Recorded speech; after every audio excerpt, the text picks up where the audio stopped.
আমার দাদি কি বলতে জানেন? একটা সময় অনেক ঘর হবে, কিন্তু সেই ঘরে থাকার মতো মানুষ থাকবে না। আসলেই তাদের বলে যাওয়া কথাটা এখন পুরোপুরি সত্য হয়ে গেছে। আসসালামু আলাইকুম everyone, welcome back to my another new blog. আশা করছি যে যেখান থেকে আমার আজকের ব্লগটা দেখছেন, আল্লাহর রহমতে আপনারা সবাই ভালো আছেন। আলহামদুলিল্লাহ, আমিও আমার পরিবারের সবাইকে নিয়ে অনেক ভালো আছি। আমাদের কাছের মানুষগুলো যখন আমাদের ছেড়ে চলে যায় আর তাদের বলা কথাগুলো যখন বাস্তবতার সাথে মিলে যায়, তখন থেকে থেকে তাদের সেই বলে যাওয়া কথাগুলো নিজেদের মনের মধ্যে নাড়া দিতে থাকে। একটা সময় আমরা ঘরের অনেক কষ্ট করেছি। আমাদের বাড়িতে মাত্র 3টা রুম ছিল। তখন আমাদের বাসাটা দোচালা একটা টিনের বাড়ি ছিল। তখন এক রুমে আমরা থাকতাম, এক রুমে আমার কাকা আর আমার চাচি আমরা থাকতো, আরেক রুমে থাকতো আমার দাদি ফুপু। তো যখন বাসায় কোনো মেহমান আসতো তখন আমাদের খুবই সমস্যা হয়ে যেত থাকা নিয়ে। আমরা ছোটবেলা থেকে রুমের অনেক সমস্যা ফেস করেছি। আমার দাদি সবসময় একটা কথা বলতো যে এক সময় দেখবি যে আমাদের অনেক ঘর হবে, কিন্তু সেই ঘরে থাকার মতো মানুষই থাকবে না। আসলে দাদির বলে যাওয়া কথাটা এখন সম্পূর্ণভাবে মিলে গেছে। এখন আমাদের বাড়িতে রুমের কোনো অভাব নেই।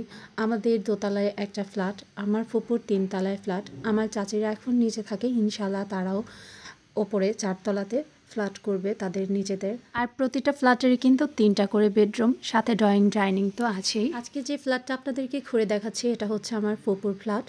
আমার ফুপু তার মেয়েদের নিয়ে এক রুমে ঘুম আসলেও বাকি 2টো রুম কিন্তু সবসময় ফাঁকাই পড়ে থাকে। আমরা আমাদের বাসায় আছি বলে এখন আমাদের বাসাটা একটু ভরা আছে। যখন আমরা চলে যাব তখন আমাদের বাসাটাও কিন্তু এরকম ফাঁকাই পড়ে থাকবে। আমরা যখন বাড়িটা কমপ্লিট করি, একতলা কমপ্লিট করি, আমরা ভাড়া বাসা ছেড়ে চলে আসি, তখন বাসায় ওঠার পর আমার দাদি মাত্র 23 দিন পর্যন্ত বেঁচে ছিল। মানে দোতলা 3তলা ফ্ল্যাট, আমার দাদি এগুলো কিছুই দেখে নাই। আর যখন আমরা দোতলাতে উঠি তার 7 থেকে 8 মাস পরেই কিন্তু আমার আব্বু মারা যায়। ওই যে একটা কথা আছে না, যখন মানুষ দুঃখের দিন ছেড়ে সুখের দিনে আসে তখন মানুষ বেশি দিন বাঁচে না। এটা কিন্তু শুধুই একটা কথা না, এই কথাটার বাস্তবতার সাথে অনেক মিল আছে। এরকম আমি অনেক বাবা মা, অনেক দাদা দাদি, নানা নানি দেখেছি, যারা অনেক কষ্ট করার পর যখন সুখের সময় আসে তখন তারা আর বেঁচে থাকে না।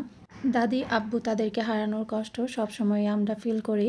দাদাকে তো চোখেই দেখিনি, তার জন্য সেরকম একটা কষ্ট না হলেও দাদি আর আব্বুর জন্য খুবই খারাপ লাগে। মনে মনে শুধু এই কথাই ভাবি, আর কিছুদিন তারা বেঁচে থাকলে কি এমন হতো।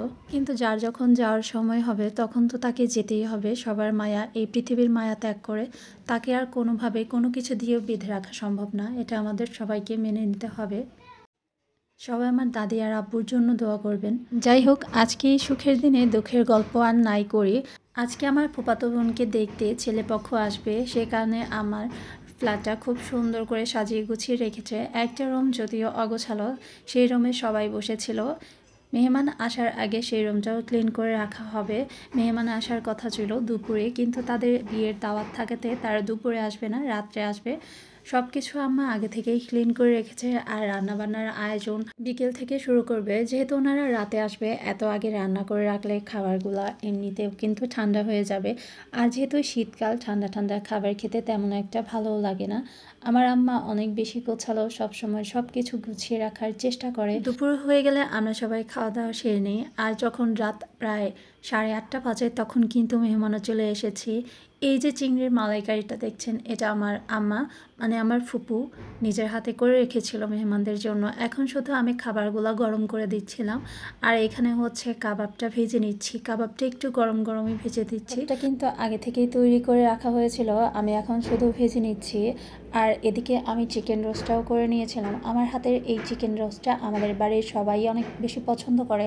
এই চিকেন রোস্টের রেসিপিটা আমার শাহলাস ওয়ার্ল্ড ইউটিউব চ্যানেলে আপলোড করা আছে, চাইলে আপনারা সেখান থেকে দেখে নিতে পারেন। আর এই চিকেন রোস্টটা খেতেও কিন্তু অনেক বেশি সুস্বাদু হয়। চিকেন রোস্টটা কিন্তু অলমোস্ট হয়ে গিয়েছে। তারপর আমি এখানে জর্দাটাও গরম করে রেখেছিলাম, এই জর্দাটাও আমার খুব করেছে। জর্দার একটা রেসিপিও কিন্তু আমার চ্যানেলে আপলোড করা আছে। আমার জর্দাটা তেমন একটা ঝরঝরে না হলেও কিন্তু খেতে অনেক বেশি সুস্বাদু হয়েছিল। গরুর মাংস আর পোলাওটা রান্নার দায়িত্ব পড়েছিল বড় আপার উপর। আপা কিন্তু রান্না বান্নায় অনেক বেশি এক্সপার্ট, আর আপার হাতের রান্না আমাদের বাসার সবাই অনেক বেশি পছন্দ করে।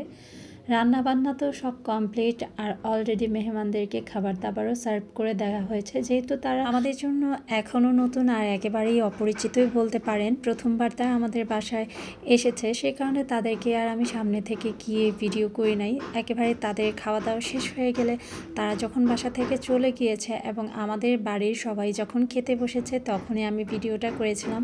আমার ইচ্ছে ছিল তাদেরকে টেবিলে খাবারটা সার্ভ করে দিয়ে তারপর আমি ভিডিওটা করব, কিন্তু টেবিলে খাবারটা সার্ভ করে দেওয়ার পরই আমার ছোটো বোনের হাজব্যান্ড ওনাদেরকে ডেকে নেয়, যার কারণে আমি খাবারটা পরিবেশন করে আর ভিডিও নিতে পারি নাই।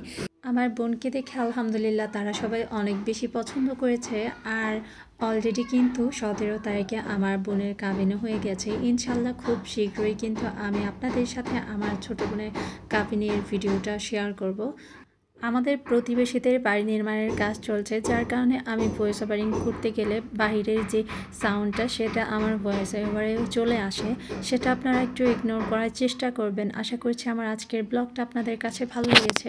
ভালো লাগলে লাইক কমেন্ট দিয়ে আমার পাশে থাকবেন। সবাই ভালো থাকবেন। টাটা, আল্লাহ হাফেজ।